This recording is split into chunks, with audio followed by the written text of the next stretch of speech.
juga sehat ya. Alhamdulillah pada kesempatan kali ini kita masih bisa melakukan pembelajaran seperti biasanya. Semoga kita mendapatkan ilmu yang bermanfaat ya. Sebelum kita masuk ke pembelajaran, alangkah baiknya kita berdoa terlebih dahulu. Untuk berdoa, Ibu tunjuk ke ketua kelasnya ya. Silakan ketua kelasnya pimpin doanya.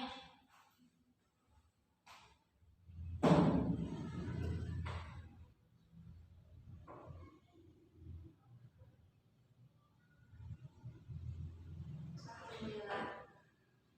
Sekarang Ibu akan absen terlebih dahulu. Bagi nama kalian yang Ibu panggil, kalian ajukan tangannya dan bilang hadir ya.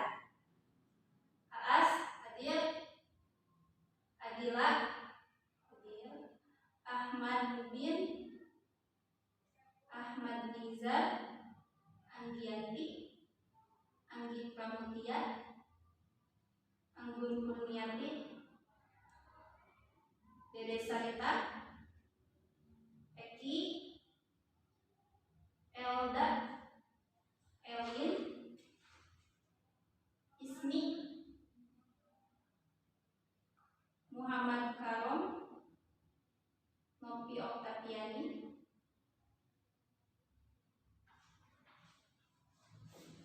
Alhamdulillah ya, semuanya hadir.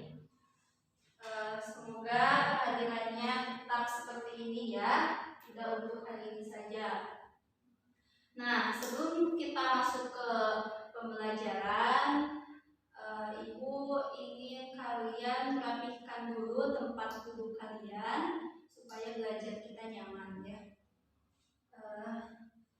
Kalau sudah rapi, kalian siapkan alat tulisnya, terus perhatikan materinya yang Ibu sampaikan. Kemudian kalau kalian mempunyai buku paket tentang akidah akhlak, silahkan kalian buka aja buku paketnya, apa ya. Nah, sebelum masuk ke pembelajaran pada kesempatan ini, Ibu akan sedikit mengulang kembali pembelajaran kita yang minggu kemarin. Ada yang masih ingat minggu kemarin kita belajar apa? Masih ya? Tentang apa? Iya, kemarin kita mempelajari tentang sholat ya. Nah, sekarang kita akan mempelajari tentang puasa dan hikmahnya. Silakan kalian buka paketnya.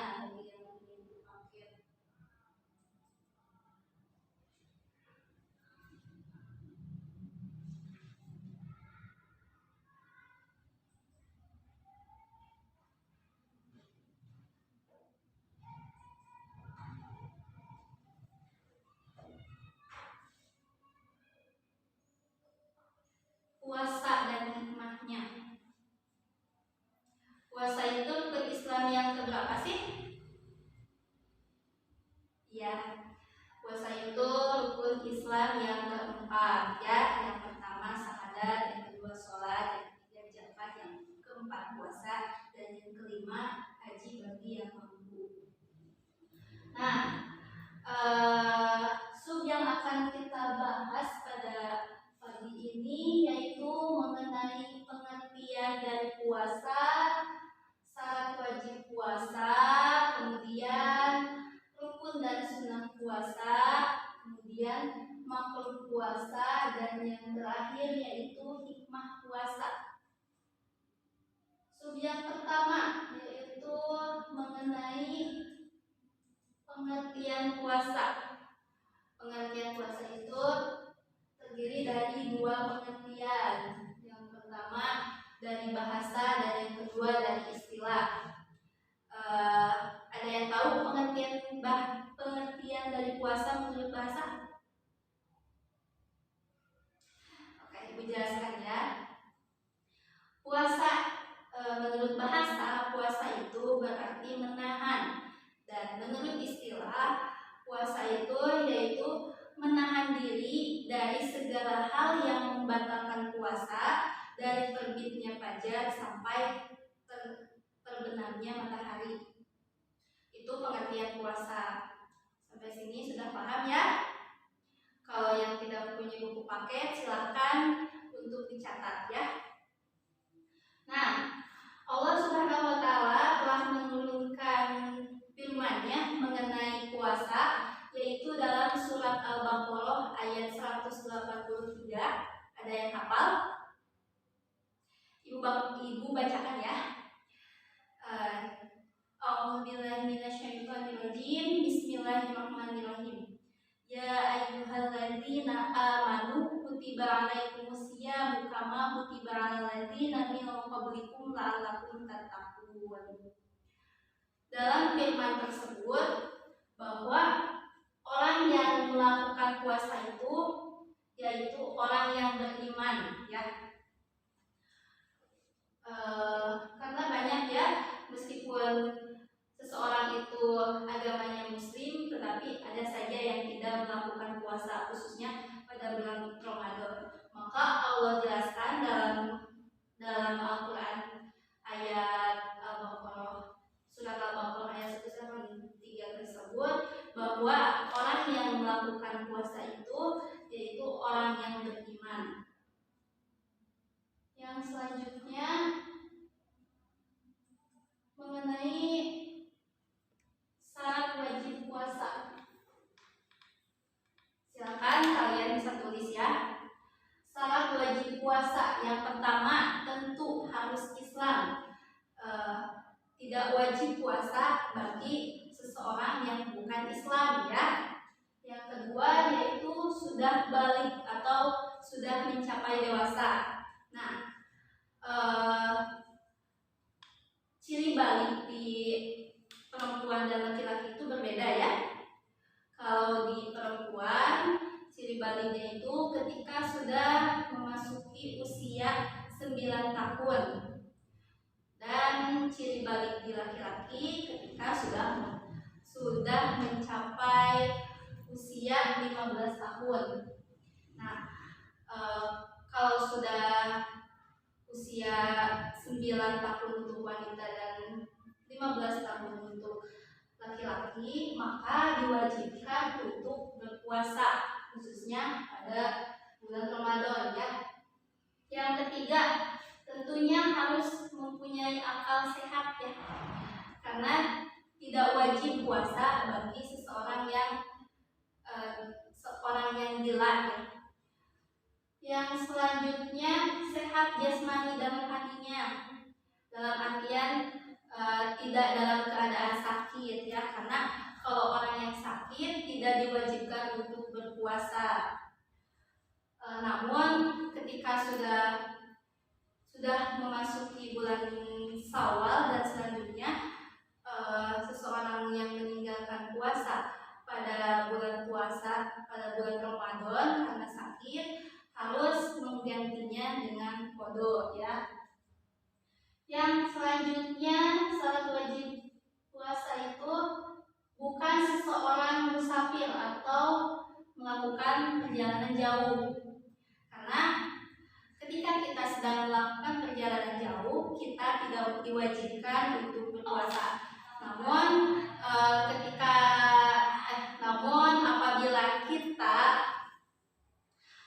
apabila kita kuat melakukan perjalanannya, tidak apa-apa ya kita puasa. Namun apabila kita tidak kuat puasanya, maka tidak apa-apa kita berbuka saja ya. Yang selanjutnya suci dari haid dan nifas, ini khusus untuk perempuan ya. Yang selanjutnya yang terakhir yaitu mampu atau kuat melaksanakan ibadah puasa. Bagaimana anak-anak, sampai sini sudah paham? Atau ada yang ingin ditanyakan? Tidak ya?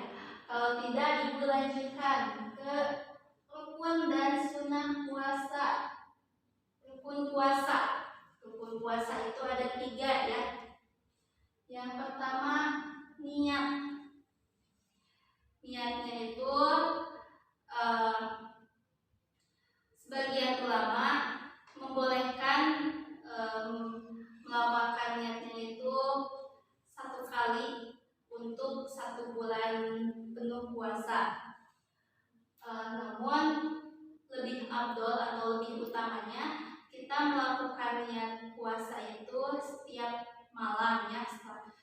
biasanya kita melafalkan niat puasa itu setelah tarawih ya.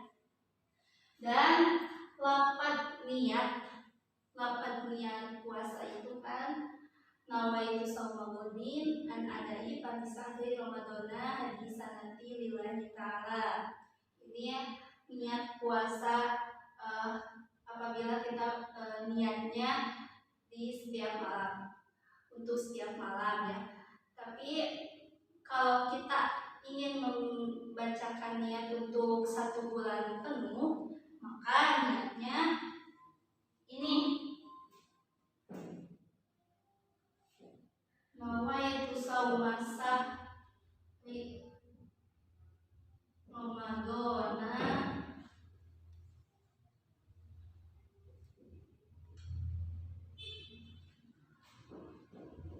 nawaitu sauma sahri Ramadana kulahu.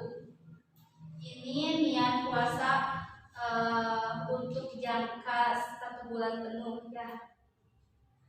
Tapi dianjurkan kita membacakan niat puasa itu setiap malam setelah tarawih biasanya ya. Yang selanjutnya, yang kedua, menahan diri dari hal-hal yang membatalkan puasa. Seperti apa? Ayo, ada yang tahu? Pasti tahu ya. Seperti sengaja minum, atau sengaja muntah dan lain sebagainya. Dan yang ketiga yaitu orang yang sedang berpuasa. Nah, ini merupakan rukun puasa. Yang selanjutnya, sunnah puasa. Sunnah puasa itu yang pertama menyegerakan berbuka puasa.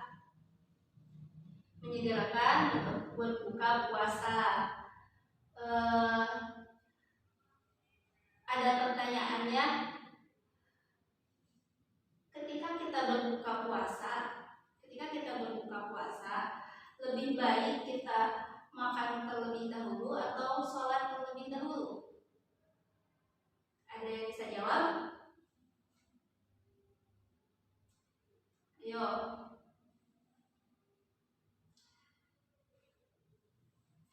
Nah,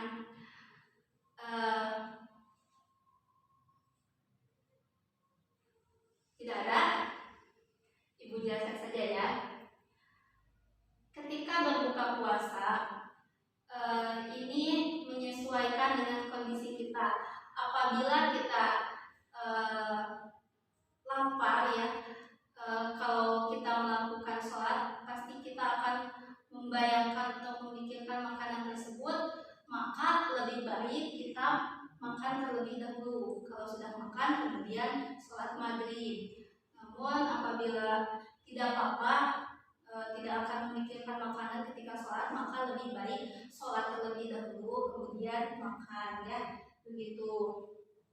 Nah, paham ya? Sampai sini paham? Paham. Yang selanjutnya, berbuka dengan 3 kurma. Ini disunatkan oleh Nabi kita, yaitu Nabi Muhammad SAW ya. Ada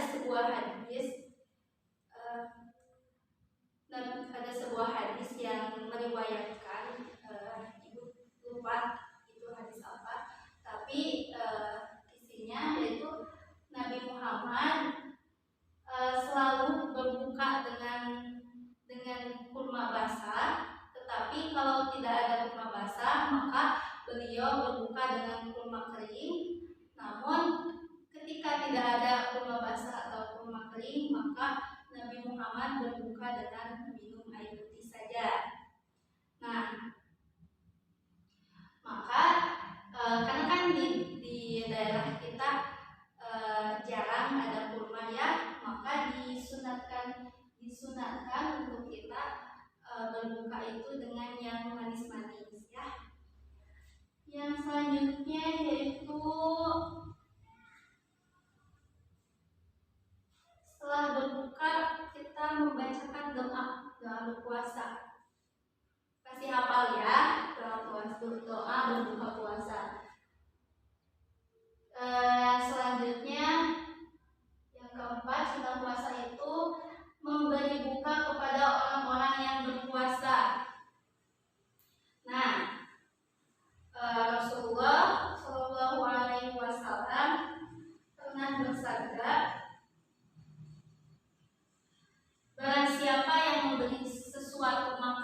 bagi orang yang berpuasa, maka baginya pahala seperti orang yang berpuasa. Nah, yang selanjutnya bersahur. Rasulullah Shallallahu Alaihi Wasallam juga pernah bersabda mengenai bersahur ya, yang artinya bersahurlah kalian karena di dalam sahur terdapat barokah.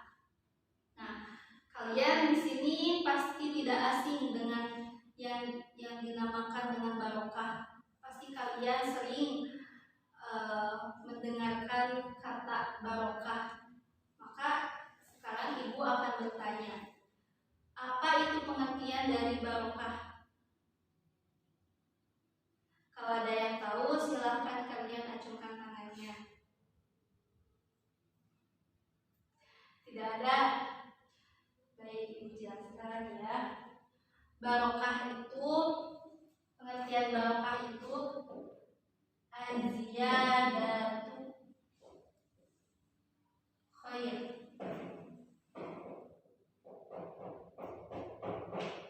Az-ziyadatu khair artinya tambah-tambah kebaikan.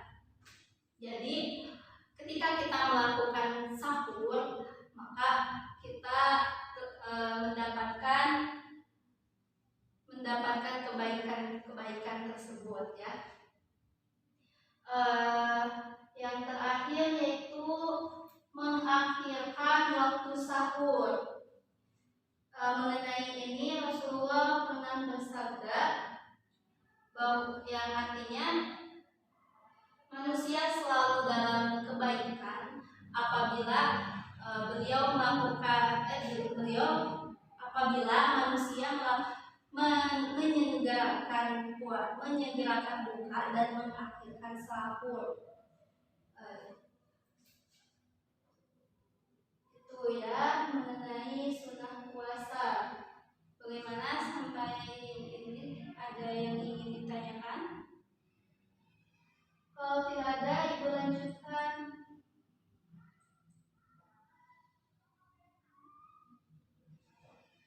Ibu lanjutkan saja ya.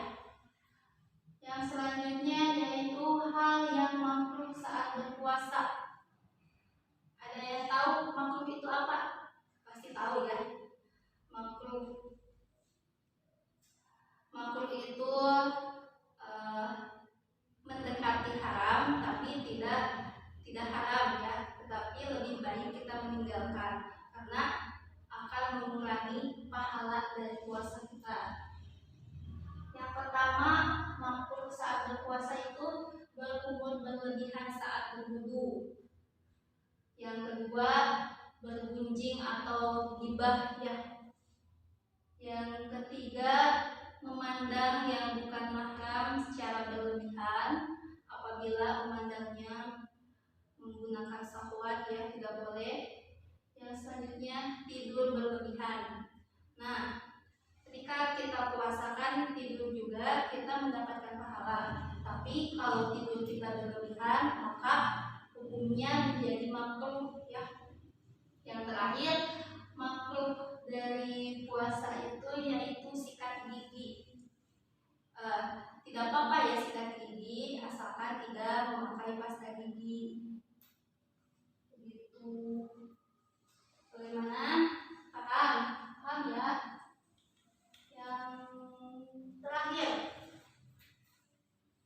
Yang terakhir yaitu hikmah puasa. Yang pertama tentu melatih kesabaran kita karena kita menahan lapar dan haus ketika di siang hari. Kita bersabar menunggu waktu berbuka puasa yaitu maghrib ya. Maka dari itu hikmah dari puasa itu melatih kesabaran kita. Yang kedua, membentuk akhlakul karimah. Yang ketiga, mempengaruhi kondisi fisik menjadi sehat. Yang keempat, menimbulkan rasa syukur kepada Allah. Yang kelima, meninggalkan ketakwaan dalam diri seseorang, meningkatkan ketakwaan dalam diri seseorang. Yang selanjutnya, membersihkan dari dosa-dosa kita. Dan yang terakhir, membiasakan kita hidup hemat ya.